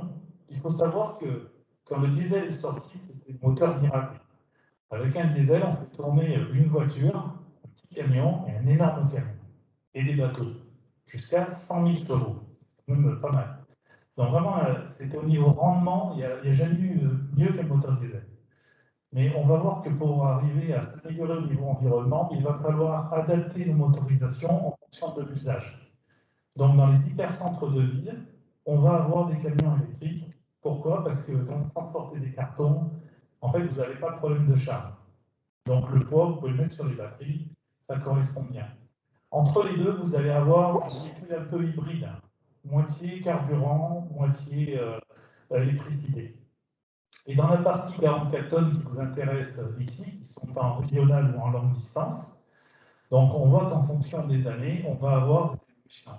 Le GNV, aujourd'hui, moi je commence à avoir quelques véhicules. Mais le problème, c'est la distribution du gaz, parce qu'il faut toujours revenir au point de départ. Alors il faut savoir que la flotte d'Hervaux, il y a des camions, quelques camions qui font des allers-retours, mais il y en a d'autres qui vont chercher des réunions de cimenterie à d'autres produits, etc. Donc la solution gaz, elle n'est pas tout à fait mature. Et en sachant que si vous voulez augmenter l'autonomie, vous mettez plus de réservoirs. Si vous mettez plus de réservoirs, vous mettez moins de ciment et vous faites plus de voyages. Donc il faut vraiment trouver le bon équilibre. Mais il y aura des solutions et Pratel, on est pile là-dessus. On a un petit peu freiné nos investissements ces derniers temps pour voir un petit peu comment le marché allait s'articuler. On s'aperçoit qu'il y a une accélération des constructeurs. Vous le voyez pour les voitures, il y a 2 ans, les voitures électriques, on en parlait à peine. Aujourd'hui, il y en a dans toutes les marques. Ça s'accélère. Donc, les constructeurs de camions, c'est pareil. Ils commencent à réfléchir à d'autres solutions technologiques. Vous avez DAF qui fait tourner aux États-Unis, qui ne sont pas les plus écolos de la planète. Hein. On fait tourner 6 camions avec une pile à combustible, les Kenworth. Donc, mais c'est encore une technologie, si on est en panne tous les 2 secondes, ce n'est pas la solution. Mais le gaz, sur des camions lourds, aura ça. Je pense qu'il ne se passe pas quelque chose. Je pense que est-ce que vous avez des questions? Oui. Ce qui m'étonne, c'est que est-ce qu'une étude a été faite par la voie ferrée? Parce qu'on sait que l'ouverture du rail sur Saint-Marin-Partenay va se faire et que ça passe à côté de la cimenterie. Est-ce qu'on ne pourrait pas faire d'expédition en wagon par rapport au camion? Alors, je vais juste répondre parce que je suis président de l'Observatoire régional du transport en Nouvelle-Aquitaine. En fait, à un moment donné, je ne suis pas que de Pratel. et on s'intéresse à toutes les solutions de transport. Il faut massifier le transport tout le temps, tant que c'est possible. Le bateau a son rôle à jouer, le train a son rôle à jouer, le camion a son rôle à jouer, et les petits véhicules. Pendant longtemps, on a dit que si on favorisait le camion, c'était au détriment du fer. En fait, on n'a pas favorisé le camion, c'est pas pour ça que le fer s'est développé. C'est d'autres enjeux. Le fer, il a des intérêts quand on commence à passer 300 km. Ratel a encore 250 wagons de chemin de fer. Donc, on ne peut pas dire que notre groupe ne s'intéresse pas au fer. On veut développer le fer. Il y aura sûrement des choses qui vont se faire avec du fer. C'est sûr, parce que l'industrie lourde, elle se prête assez bien au fer. Contrairement aux autres camions qu'on voit sur la route, là, les top-liners, par exemple, qui sont ceux qui occupent l'essentiel des routes, ils ne passeront pas sur des trains d'un matin. Si vous faites la 63 entre l'Espagne et Bordeaux, c'est 9300 camions jour. Un train, vous mettez 50 camions. On est limité à 800 mètres. Vous ne réglez pas votre problème avec les trains. D'accord? Donc il faut jouer toutes les cartes. Mais on n'est pas fermé à ça, loin de là. Et pour compléter ce que dit Philippe, il y a une étude qui est en cours justement sur cette voie-là pour regarder quels sont nos intérêts à remettre en état l'embranchement ITE, l'embranchement sur la ligne, et de voir dans quelle mesure ça répond à nos besoins et à ceux de nos clients justement sur la base de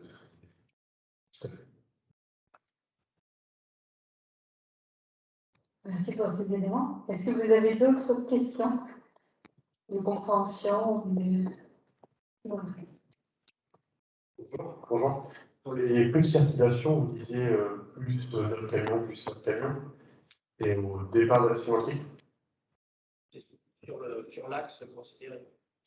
le camion retour est intégré dedans ou les deux, un camion fait deux passages globalement.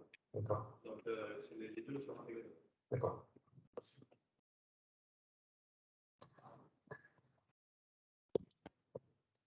D'autres questions?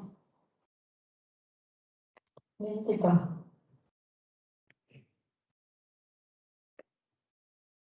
Alors, comme je vous disais, on avait prévu un temps, alors on va adapter puisque le timing est finalement, alors on se permet de dépasser et d'aller un peu plus loin dans la réunion aussi, en espérant que vous soyez disponible pour rester avec nous. Sachant que le temps sur le chantier est beaucoup plus limité. Hein, et, concrètement, on vous aura donné en 10 minutes, donc voilà, vous allez voir la deuxième partie. C'est beaucoup plus light, et là c'est vraiment le gros de ces interventions. L'objectif c'était de vous faire participer maintenant sur tout ce que vous venez d'entendre. On vous a prévu un petit support que je vous présente ici, ou sur lequel vous pouvez écrire librement. Alors on a normalement le nombre suffisant pour que vous ayez tous les un exemplaire. On va vous donner. Voilà. Donc l'objectif c'était que vous puissiez vous exprimer librement à propos de ces deux enjeux principaux qu'on vous a développés ce soir, l'économie circulaire et les transports. Quelles sont les opportunités pour vous et quels sont les points de vigilance?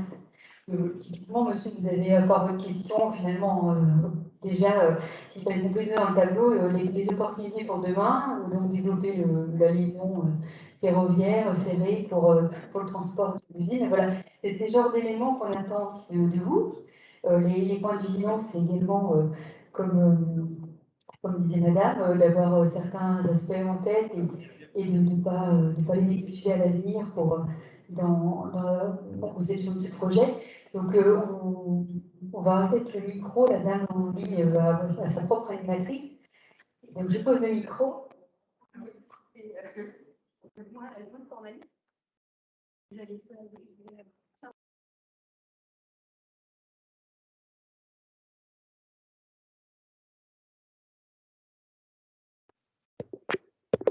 Bonsoir. Je ne sais pas si vous m'entendez.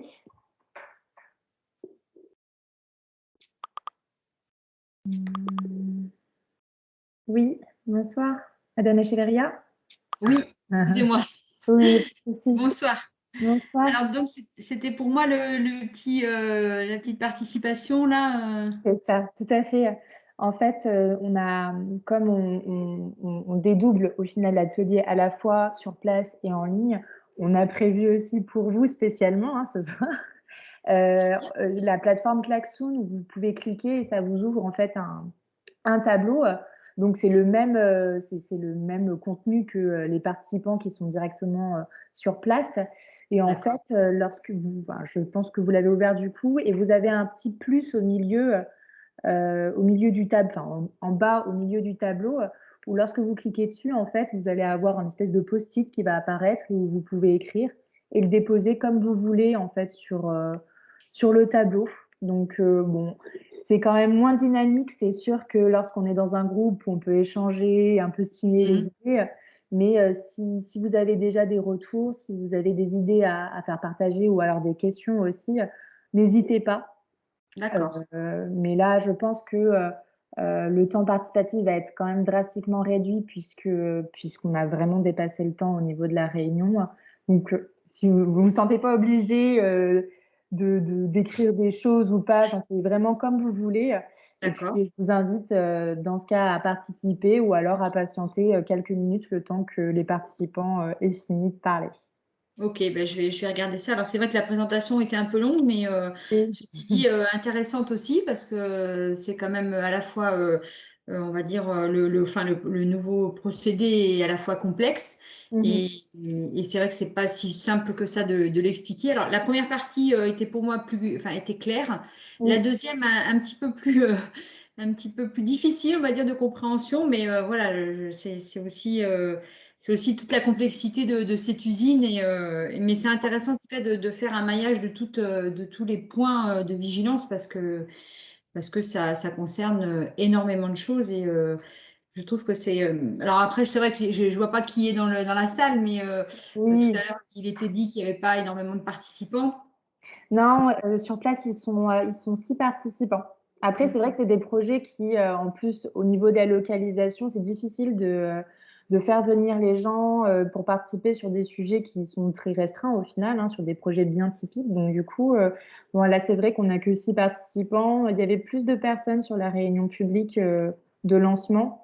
Et puis après, c'est aussi la période estivale peut-être qui y joue un peu. Et puis, mais on va avoir d'autres ateliers qui vont arriver par la suite, plus à la rentrée, où là, on espère qu'il y aura plus de personnes.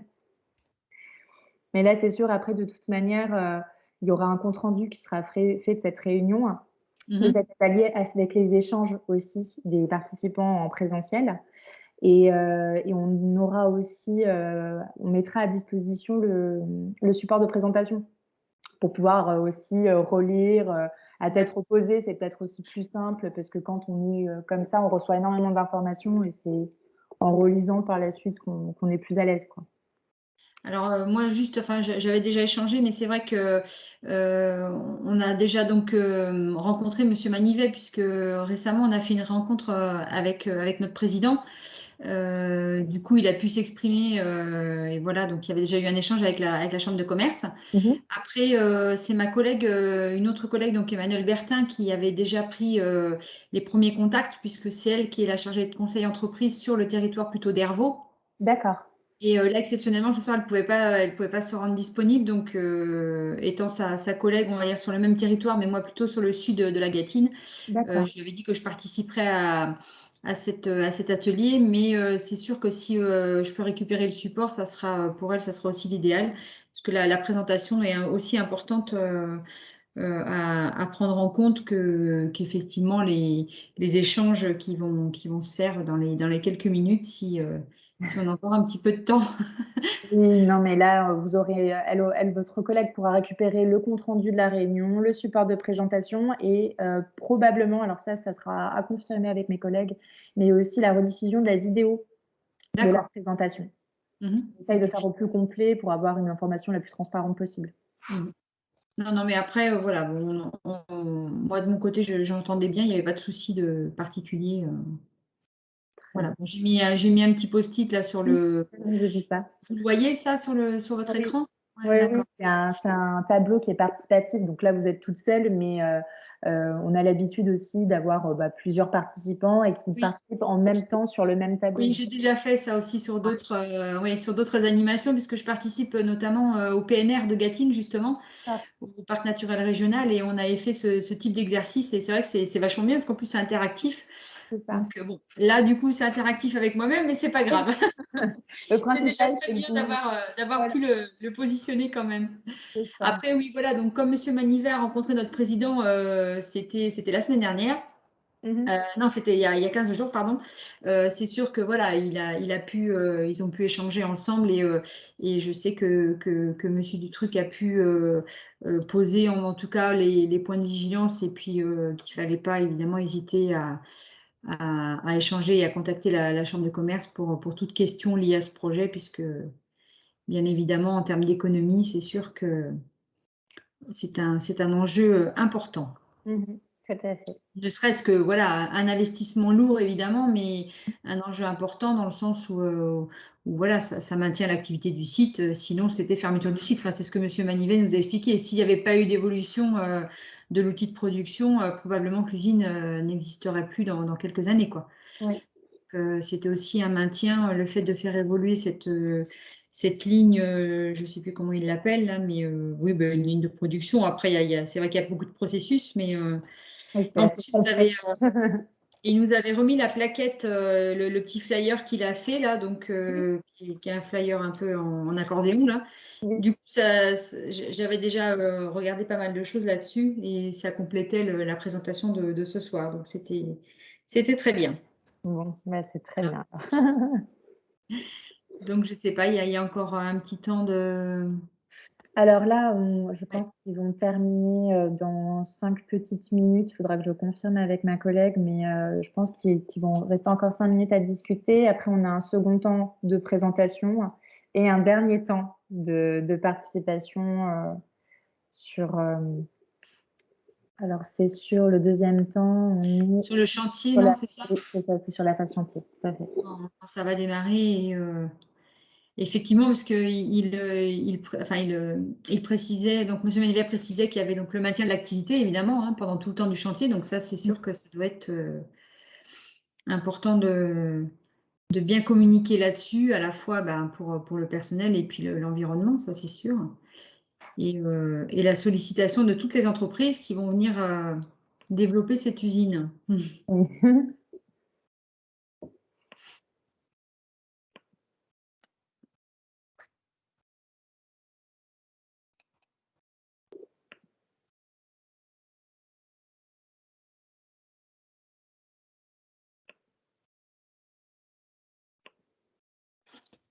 Que ça va bien au-delà, évidemment, le chantier va bien au-delà du site, hein, quand il va y avoir quelques centaines de personnes qui vont arriver pour faire les travaux.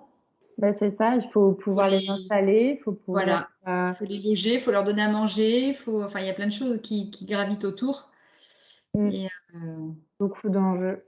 Oui, et puis j'imagine aussi les allers-retours incessants de camions, de matériaux.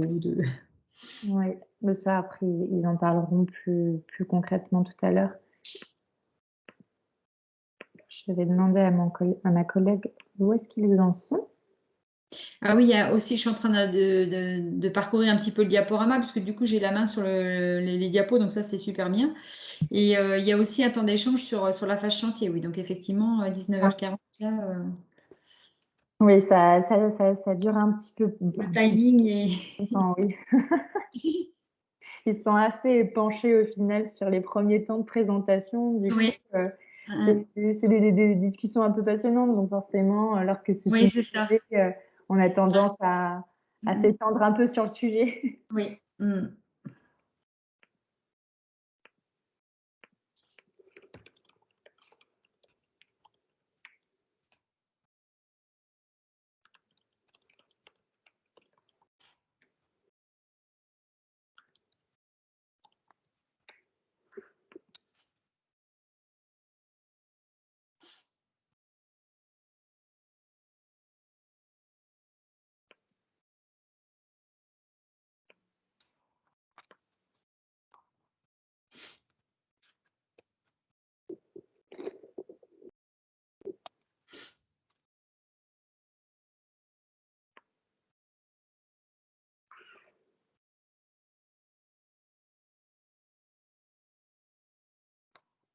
Bon, après, je pense que le temps de présentation de la phase chantier sera quand même beaucoup plus court, hein, clairement.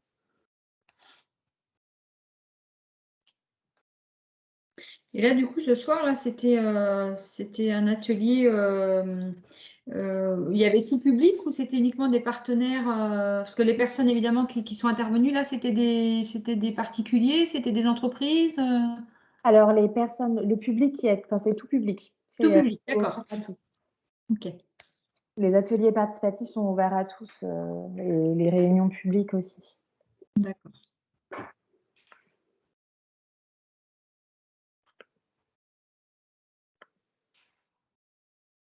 Est-ce qu'il y avait dans la salle la présence du club des entreprises ou pas? Alors ça, je ne le sais pas.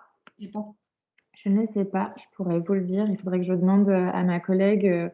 Mais on n'a pas forcément qualifié le public et je ne sais pas s'ils ont revendiqué en tout cas leur qualité. Donc, je ne pourrais pas le dire comme ça. Non, parce que c'est avec quelqu'un aussi qu'on a échangé l'autre jour avec Monsieur Manivet. Ouais. Voilà, les relations que l'entreprise Calcia aussi, on va dire, doit développer avec le club des entreprises, puisque ça va faire un maillage territorial d'activité. Voilà. Il faut associer tous les partenaires, et surtout les acteurs économiques, les entreprises locales. Je pense que du coup, il doit y avoir un représentant quand même, surtout c'est la thématique dans laquelle il oui. fait. Hein. Je ne sais pas si le président du club était là ou pas.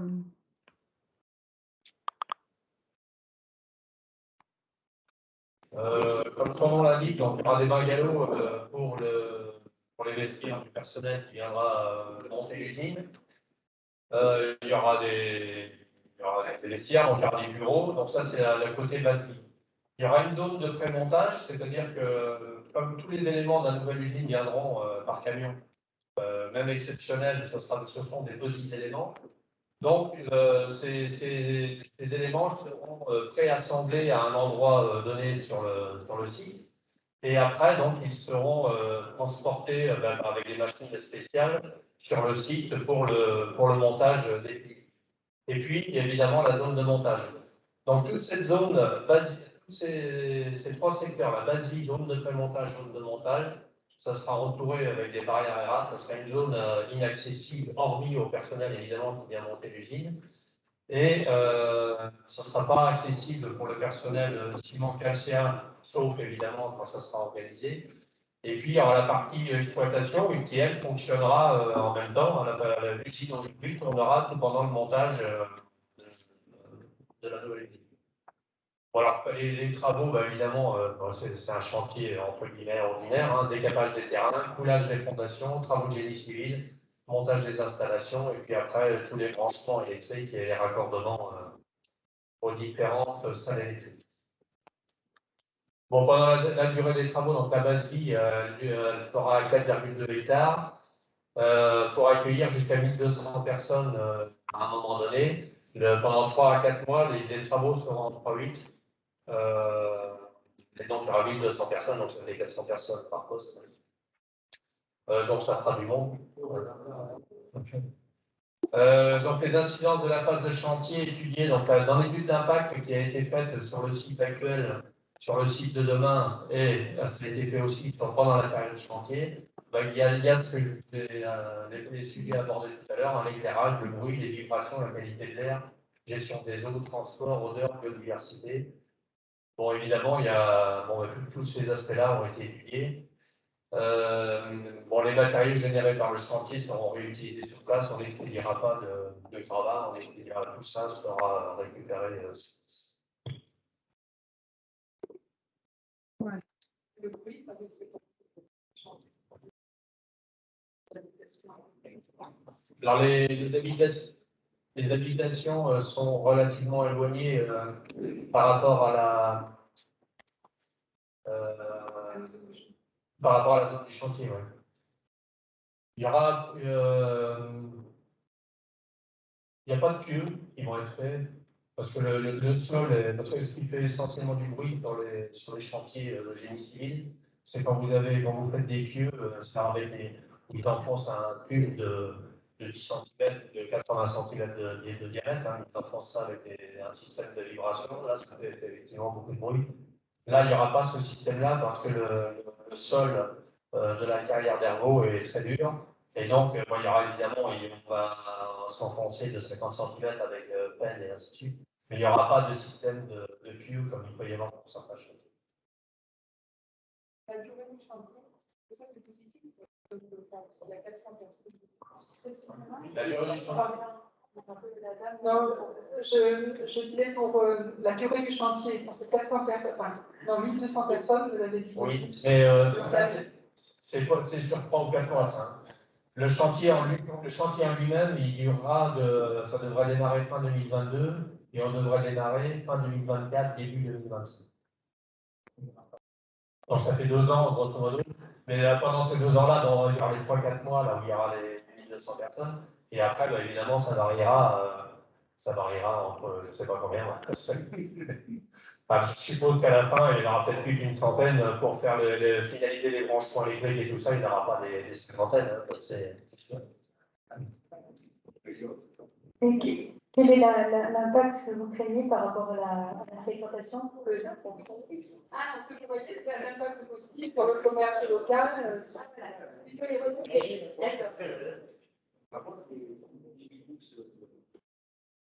Sur le G. Ça, c'est pas défini pour l'instant, et c'est bâtiment Calcien qui le gérera. À ce jour, la commande n'est pas passée. On ne connaît pas quel est le prestataire qui viendra faire l'usine, mais ça sera géré par cette usine-là. Et tu peux peut-être dire vis-à-vis de Autant c'est un sujet pour lequel on a échangé notamment avec la CETI. Et donc on a convenu qu'une liste des prestations, que ce soit les prestations hôtelières, que ce soit les prestations donc, de restaurants, mais aussi les prestations techniques, une liste sera transmise justement à l'entreprise qui aura le marché de façon à ce qu'elle puisse savoir quelles sont les compétences au niveau local et qu'elle puisse donc en conséquence profiter des différentes compétences et de l'économie locale. Et pour les logements, c'est pas Non. Dans la batterie? Non, après la logique, elle est, je dirais, entre guillemets rationnelle, en ce sens que une entreprise vient d'abord, pour minimiser les temps de trajet, vient d'abord exploiter les capacités hôtelières à proximité immédiate, et puis au fur et à mesure, ils étendent de ça.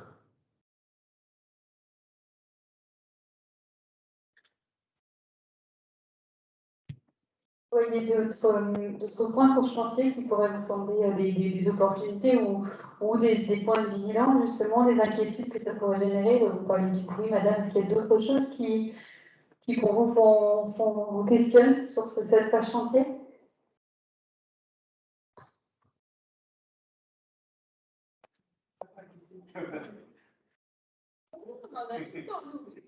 On a plein de livres dedans, c'est tout pour vous, parce qu'on prend du temps, donc je crois que si on a marre, on n'a pas de limite.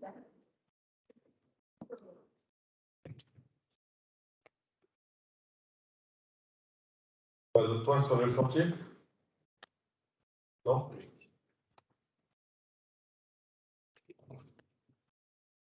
Très bien, à ce moment-là, je tiens déjà tous à vous remercier pour votre présence et les échanges qu'on a pu avoir justement sur cette thématique d'aménagement du territoire et économie circulaire.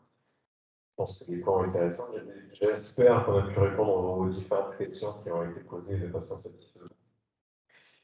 Et on vous invite, donc, comme a pu le dire Isadora au début de la réunion, donc, à prendre connaissance des différentes dates qui continuent dans le cadre de notre concertation publique, à savoir donc, déjà une permanence publique demain, donc vous retrouverez des éléments, et Bernard et moi-même pour répondre aux différentes questions. Après, donc, fin du mois de août, donc on sera présent sur 2 marchés, marché d'Arnaud, marché de Tindy. On enchaîne après sur début septembre avec des visites de sites.